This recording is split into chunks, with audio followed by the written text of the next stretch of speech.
मैं आपका फिर से स्वागत करता हूं हमारे इस अबंडेंट लाइफ टेलीविज़न प्रोग्राम में। मेरे प्यारे दोस्तों, आइए अभी सीधा परमेश्वर के वचन में चलते हैं। आज का शीर्षक है, हम लोग परमेश्वर के मंदिर हैं। हम सब लोग जो उद्धार पाए हैं, हम परमेश्वर के मंदिर हैं। मैं आपके लिए पढ़ रहा हूं, पहला पत्रस अध्याय 2 वचन 5।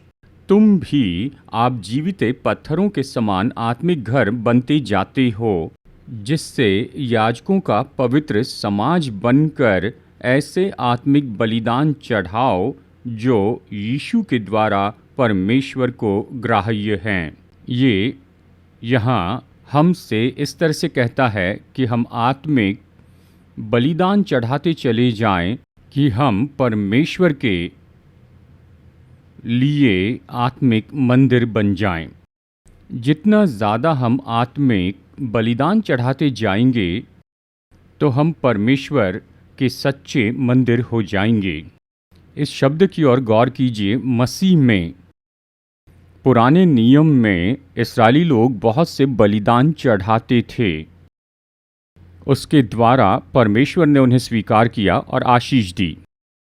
लेकिन जब हम नए नियम में आते हैं तो हम ऐसे बलिदान नहीं चढ़ाते हैं जो इस्राएलियों ने चढ़ाए थे या उस समय महायाजक ने चढ़ाए थे, ताकि हम एक आत्मिक घर बनते चले जाएं, परमेश्वर के लिए आत्मिक मंदिर बन जाएं।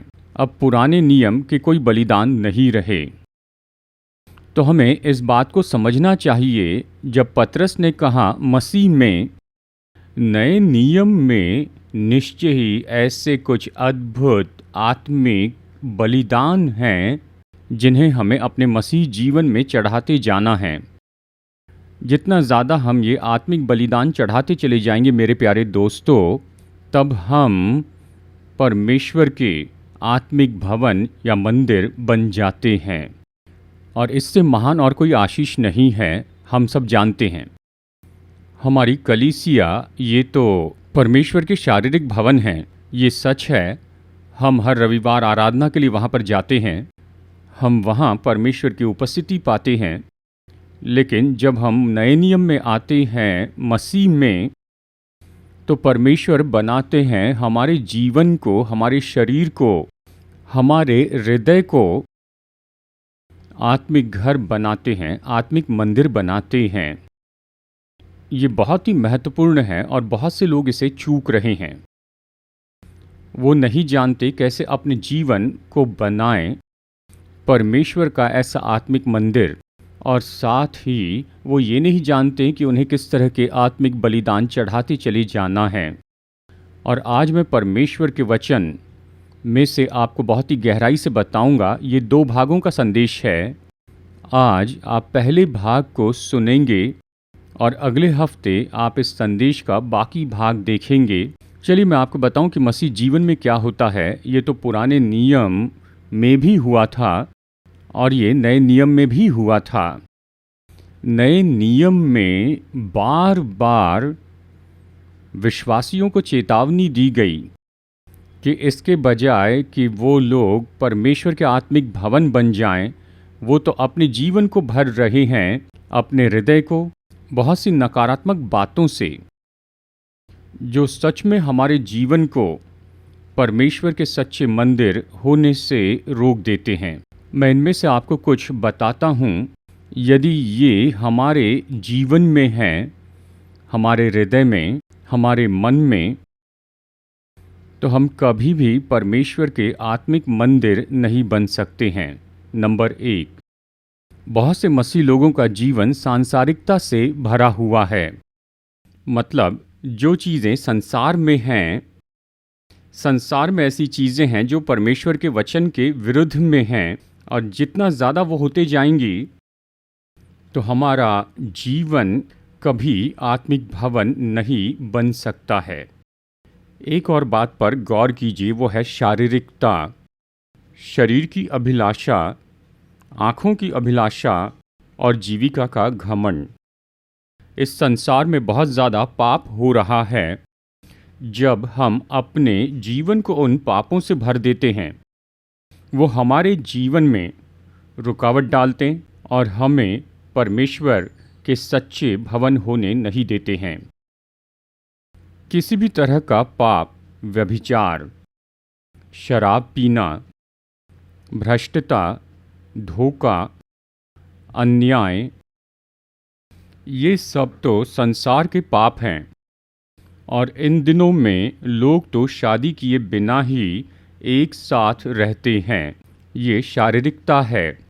जब इस तरह की शारीरिकता हमारे मन को भर देती है, हमारे हृदय को भर देती है, तो असल में हमारा जीवन तो शैतान के लिए मानो खेल का मैदान बन जाएगा और वो कभी भी परमेश्वर के सच्चे भवन नहीं बन सकते हैं। चलिए एक और बात को देखिए जो कि आज बहुत बड़ी समस्या है, नामधारी होना। मतलब बहुत से लोग इस बात को नहीं समझते हैं कि उद्धार क्या है और आत्मिक जीवन क्या है, वो नहीं समझते हैं। वो सच में नहीं समझते हैं कि रविवार की आराधना क्या है। वो केवल कुछ विधियों से जाते हैं, बिना समझे, बिना उसका अर्थ समझे। ऐसी कुछ बातें जो हम अपने मसीह जीवन में करते हैं, नामधारी होना, परमेश्वर के वचन के अनुसार नहीं जीना। क्या होता है नामधारी होना मेरे प्यारे दोस्तों? ये कभी भी हमारे जीवन को आत्मिक भवन नहीं बनने देता है। अब ये सब तो नए नियम में भी हुआ है।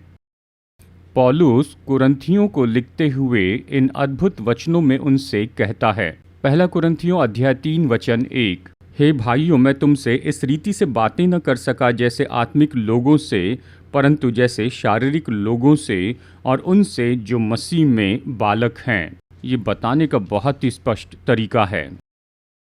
कुछ विश्वासी लोग जब आत्मिक जीवन की बात आती है, वो अभी भी छोटे बालक हैं। वो क्यों बालक हैं? क्योंकि वो शारीरिक हैं और वो उन सारी बातों से भरे हैं जिसके बारे में मैंने आपको कुछ समय पहले बताया है। वो शारीरिक हैं। क्योंकि वे शारीरिक हैं, इसलिए वे कभी भी परमेश्वर के आत्मिक भवन नहीं बन सकते हैं और वो अभी भी बालक हैं। तो चलिए मैं आपको बताता हूँ उद्धार में बालक के जैसे रहने के बारे में। और ये तो निश्चय ही बहुत ही विनाशकारी और खतरनाक और फलहीन परिस्थिति है जो किसी विश्वासी के जीवन में होती है। मसीह जीवन ये तो उद्धार में उन्नति के लिए दिया गया है, आत्मिक उन्नति के लिए। हमारी जितनी ज़्यादा आत्मिक उन्नति होगी तो हम उतने ज़्यादा आत्मिक भवन बनेंगे और हम जितने ज़्यादा आत्मिक भवन बनते जाएंगे तो उतनी ही ज़्यादा उद्धार की आशीष हमारे लिए खोली जाएगी। और जब तक कि हम बालक रहेंगे, जब तक कि कोई आत्मिक उन्नति नहीं होगी और जब तक कि शारीरिकता होगी, तो देखिए एक तरफ क्या होता है, ये शारीरिकता हमारे जीवन में बहुत सी समस्याओं को लेकर आती है। हमारे संबंधों में, हमारे वैवाहिक जीवन में और यहाँ तक कि हमारी कलीसियाओं में भी। क्योंकि परमेश्वर का वचन कहता है, शरीर पर मन लगाना तो मृत्यु है। रोमियो 8:6। शरीर पर मन लगाना तो मृत्यु है। ये असल में शारीरिक मृत्यु नहीं, लेकिन ये हमें जीते जी मृत्यु में ले आती है, ऐसा मैं कहता हूँ। सारी मुश्किलें, सारी परेशानियों में और बंधनों में, दुख में, पीड़ा में, यातना, हानि, नुकसान में। अब देखिए आत्मिकता के बारे में ये बहुत अद्भुत है। इसी वचन में रोमियो 8:6 में कहता है, परंतु आत्मा पर मन लगाना तो जीवन और शांति है। फर्क को देखिए, शारीरिकता में सारी समस्या है, आत्मिक भवन बनने पर जीवन है। अच्छा जीवन, बहुतायत का जीवन, शांतिपूर्ण जीवन, आनंद का जीवन, परिपूर्ण जीवन, ऐसा जीवन जो परमेश्वर के वचन के अनुसार परिपूर्ण है। शांति शब्द की ओर गौर कीजिए। प्यारे दोस्तों, हमें इस संसार में क्या चाहिए? बस मन की शांति। मन की शांति के बारे में कुछ है। मन की शांति केवल हमें भलाई ही नहीं देती है, लेकिन जब हमारे मन में शांति होती है तो हमारी सेहत भी अच्छी रहती है।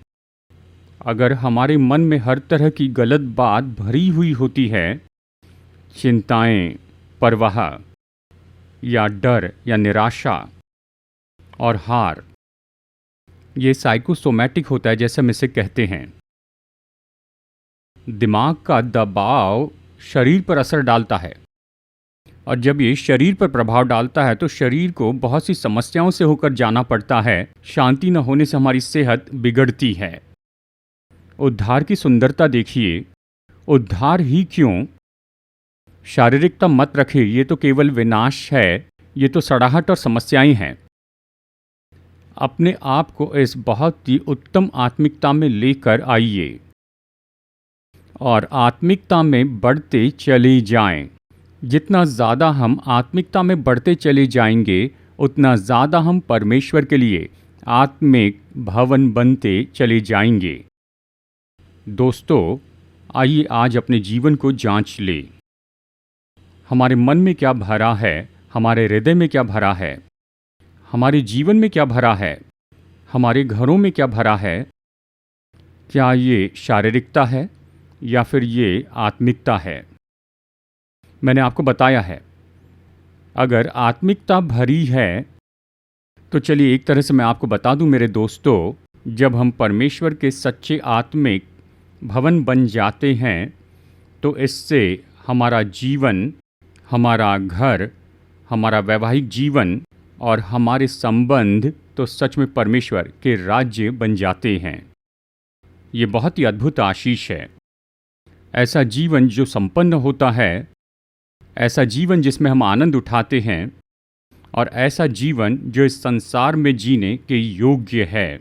चलिए आगे बढ़ते हैं दोस्तों। तो आज का सच में संदेश क्या है? हमें अपने जीवन को ऐसा बनाना है और अपने हृदय को परमेश्वर के आत्मिक भवन बनाएं। इसे कैसे करें? परमेश्वर को आत्मिक बलिदान चढ़ाएं। यहाँ पवित्र बाइबल में हम यहाँ पर बहुत से आत्मिक बलिदान देख सकते हैं। मतलब ये असली नहीं हैं, यानी किसी पशु का बलिदान करना और ये सब नहीं, वो तो आत्मिक हैं। ऐसे बहुत से आत्मिक बलिदान हैं, ये तो बहुत से हैं। मैं इनमें से आपको 3 बताऊंगा। उनमें से पहला तो इस संदेश में, और दूसरे 2 आत्मिक बलिदान मैं आपको दूसरे संदेश में बताऊंगा। आप निश्चित कीजिए कि आप मेरा दूसरा संदेश भी सुन ले इसी चैनल पर इसी समय में। तो चलिए अभी पहले आत्मिक बलिदान को देखते हैं। हमारे मसीह जीवन में हमें स्तुति के बलिदान चढ़ाने चाहिए ताकि हम परमेश्वर के सच्चे आत्मिक भवन बनते जाएं। इब्रानियों अध्याय 13 वचन 15। इसलिए हम उसके द्वारा स्तुति रूपी बलिदान, अर्थात उन होठों का फल जो उसके नाम का अंगीकार करते हैं, परमेश्वर को सर्वदा चढ़ाया करें। कहता है कि उसके नाम को धन्यवाद देते जाएं। इस वचन में हम पाते हैं कि स्तुति रूपी बलिदान ये हमारे जीवन को परमेश्वर का सच्चा भवन बनाते हैं। अब स्तुति क्या है? हम हर समय इस शब्द का उपयोग करते हैं और साथ ही हम अपनी आराधना सभा में परमेश्वर की स्तुति करते हैं। और परमेश्वर की स्तुति करना ये तो ऐसा है जो हम अपने पूरे जीवन भर करते आए हैं। लेकिन असल में परमेश्वर की स्तुति करना क्या है? नंबर 1, इसे लिख लीजिए, ये यहोवा परमेश्वर की स्तुति करना है। यहोवा परमेश्वर ने खुद को हम पर प्रकट किया है इन 3 व्यक्तित्व में, पिता और पुत्र और पवित्र आत्मा में। पहले हम ये सीखते हैं कि हर जगह हमें पिता परमेश्वर की स्तुति करनी है, यीशु की स्तुति करनी है और पवित्र आत्मा की भी स्तुति करनी है। क्या हम इसे कर रहे हैं? हमारी आराधना की सभा में जानते हैं यही कुंजी है जो पवित्र आत्मा हम पर प्रकट करता है और ख़ासकर इन सभी पास्टर्स पर जो ये संदेश सुन रहे हैं, निश्चित कीजिए कि आपकी आराधना की सभाओं में आप ऐसे गीत चुनें, या फिर जब आप प्रार्थना करते हैं और यहाँ तक कि स्तुति आराधना में पिता की स्तुति करें, उसके पुत्र यीशु मसीह की स्तुति करें और पवित्र आत्मा की भी स्तुति करते जाएं। इसलिए स्तुति करने का ये पूरा क्षेत्र तो बहुत ही बड़ा है। अब दूसरा कदम उठाते हैं। क्या स्तुति करनी है? स्तुति यही है। स्तुति तो इसे लिख लीजिए, परमेश्वर के स्वभाव गुणों की स्तुति करनी है। परमेश्वर के ईश्वरीय गुणों की हम स्तुति करते जाते हैं। देखिए, बड़ा फर्क होता है स्तुति में और धन्यवाद देने में। धन्यवाद देना तो यही है, इसमें हम क्या करते हैं, परमेश्वर की आशीषों के लिए उसे धन्यवाद देते हैं। लेकिन स्तुति तो बिल्कुल ही अलग है। हम उन बातों पर गौर करते हैं, परमेश्वर के सारे ईश्वरीय स्वभाव गुणों पर गौर करते हैं और फिर उसके स्वभाव गुणों के लिए हम उसकी स्तुति करते हैं। मैं आपको बताता हूं, लेकिन सबसे पहले इसे स्पष्ट करते हैं। हर एक ऐसे आत्मिक कामों में निश्चित कर ले कि हम स्तुति कर रहे हैं यहोवा परमेश्वर के स्वभाव गुणों से, और फिर शुरू करें। जब उन्हें विभाजित करते हैं तो हमारे पास ऐसे बहुत से मौके होते हैं कि हम बहुत ज़्यादा स्तुति करते जाएं। सबसे पहले पिता की स्तुति करें, जिसमें ये बहुत ही अद्भुत गुण हैं। यीशु की स्तुति करें, उसमें तो बहुत ही अद्भुत स्वभाव गुण हैं। पवित्र आत्मा की स्तुति करें, उसमें बहुत से अद्भुत स्वभाव गुण हैं। इन्हें आप बाइबल में पढ़िए, और अगर आपको ये नहीं मिलते तो टॉपिकल बाइबल लीजिए और उसमें आपको बताएंगे ये ईश्वरीय स्वभाव गुण पिता, पुत्र और पवित्र आत्मा के। बस यही हमारे हर एक आत्मिक कामों में आप स्तुति करें। और ये वचन कहता है, हमेशा इस पर गौर कीजिए दोस्तों, अपने होठों के फल के द्वारा यीशु की स्तुति करें। मतलब हमें अपने मुंह को खोलने के द्वारा उसकी स्तुति करनी है। हमें अपनी आवाज़ खोलकर परमेश्वर की स्तुति करनी है। आप चुप न बैठें अपनी आराधना की सभा में। इस तरह हम परमेश्वर की स्तुति कभी नहीं कर सकते हैं। तो अपने होठों के द्वारा स्तुति करें, अपनी आवाज़ के द्वारा, जितना ज़्यादा हो उतने समर्पण के साथ। ऐसे ही नहीं, जितना ज़्यादा हो उतने समर्पण के साथ परमेश्वर के बहुत से स्वभाव गुणों को बताइए। उदाहरण के लिए, परमेश्वर की महिमा की स्तुति करें कुछ मिनटों तक।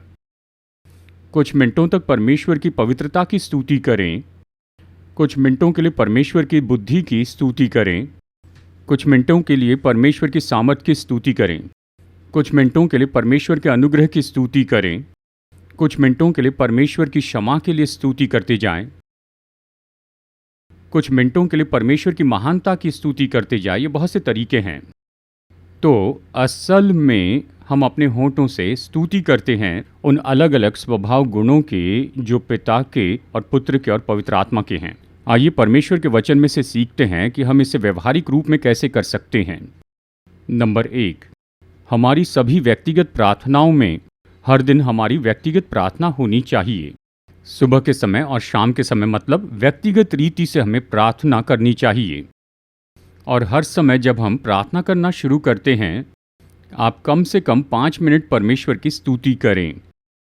ये स्तुति रूपी बलिदान है। जितना ज़्यादा हम स्तुति रूपी बलिदान चढ़ाते जाएंगे, प्रेरित पतरस कहता है कि हम परमेश्वर के आत्मिक भवन बनते चले जाते हैं। व्यक्तिगत प्रार्थना में आप परमेश्वर के हर एक स्वभाव गुण को लीजिए और कहिए, स्वर्गीय पिता, आपके प्रेम के लिए आपकी स्तुति करता हूँ। यीशु, आपके अनुग्रह के लिए आपकी स्तुति करता हूँ। पवित्र आत्मा, आपकी तसल्ली के लिए आपकी स्तुति करता हूँ। और ये सब इसी तरह से हमारी पारिवारिक प्रार्थना में भी आप समय लीजिए, अपना मुंह खोलकर हम परमेश्वर की स्तुति करते जाएं।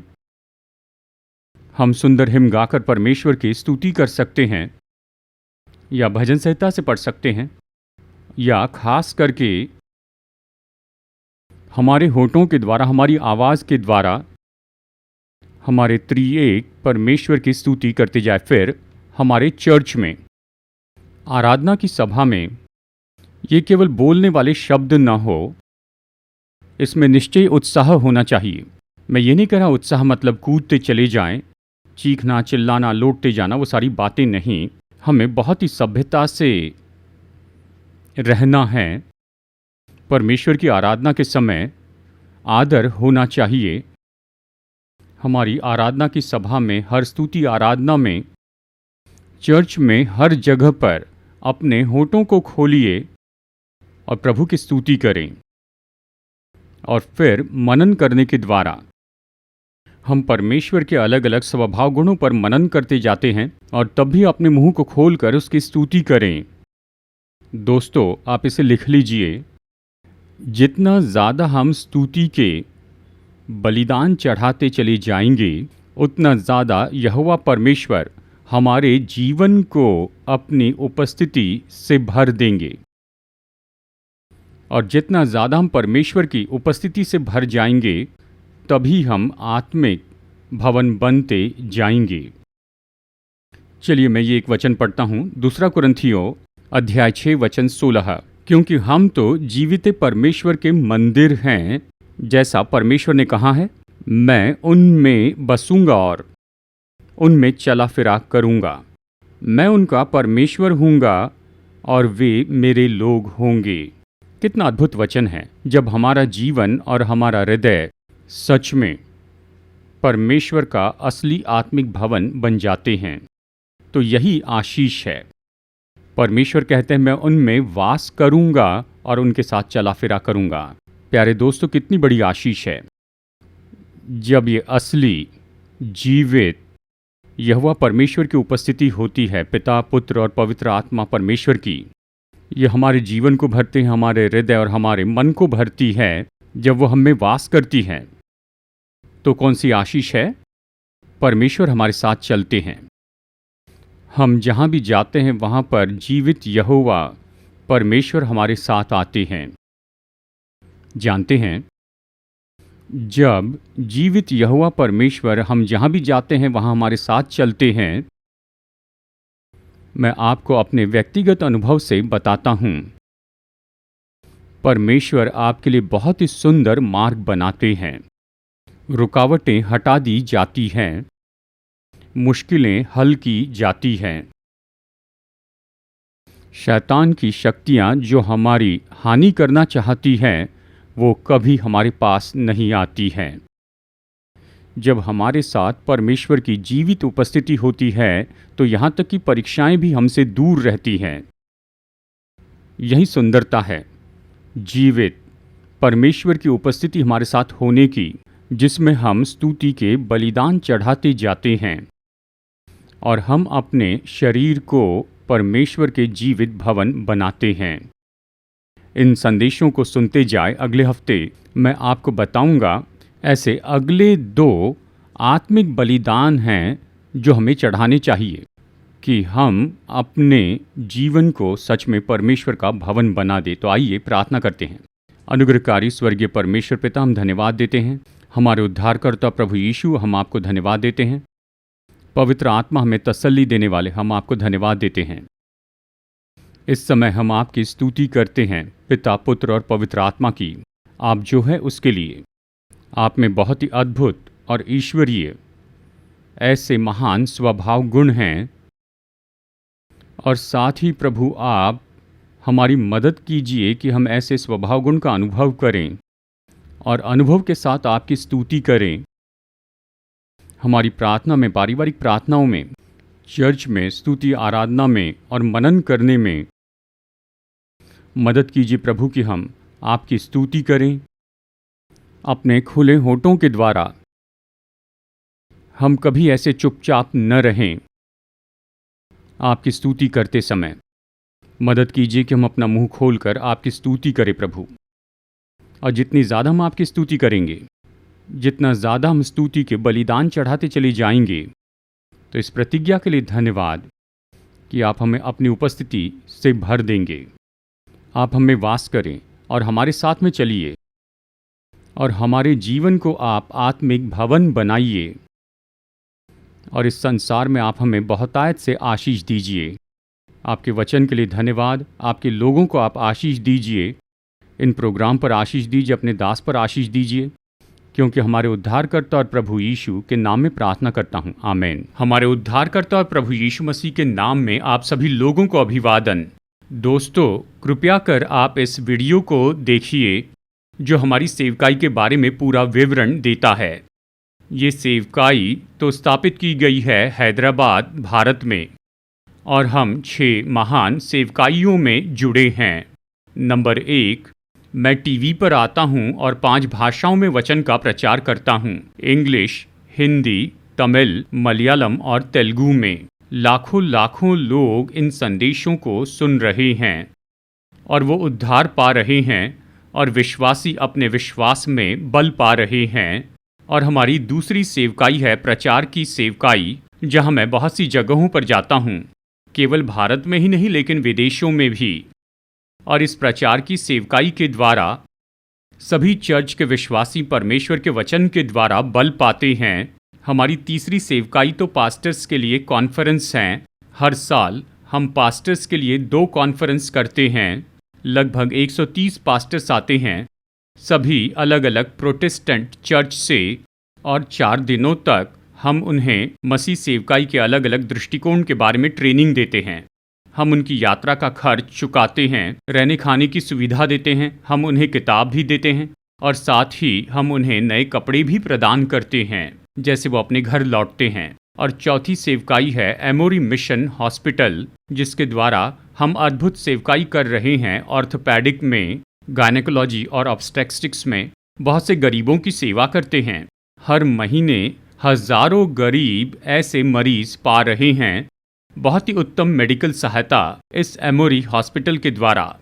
नंबर 5, हमारे 3 अच्छे चर्च हैं जिनके द्वारा हम अच्छी सेवकाई कर रहे हैं और बहुत से लोग अपना जीवन प्रभु को दे रहे हैं। और इन चर्च में प्रभु का वचन प्रचार किया जाता है। ये इन्हें बल देता है और इनकी मदद करता है कि ये अपने आत्मिक जीवन में बढ़ते जाएं। और हर महीने हम कुछ गरीब परिवारों को ऐसे ही चुनकर उन्हें देते हैं चावल, दाल और दूसरे अनाज। कृपया हमारी सेवकाई के लिए प्रार्थना कीजिए। अगर आप चाहते हैं कि हमारा न्यूज़लेटर पाए जिसका नाम है सीड, तो कृपया अपना पता स्क्रीन पर दिए हुए व्हाट्सएप नंबर पर हमें भेजिए, तो तुरंत ही मैं आपको अपना न्यूज़लेटर भेजूंगा। अगर आप में से कोई हमें कुछ योगदान भेजना चाहता है या एक प्रोग्राम के लिए स्पॉन्सर होना चाहता है, तो कृपया हमारा QR कोड नोट कीजिए, इसे स्कैन कीजिए और आप हमें ऑनलाइन अपनी भेंट भेज सकते हैं। परमेश्वर आपको आशीष दे, जैसे आप बहुत ही महत्वपूर्ण और कार्यनीति से फलवंत सेवकाई में स्पॉन्सर बनते हैं।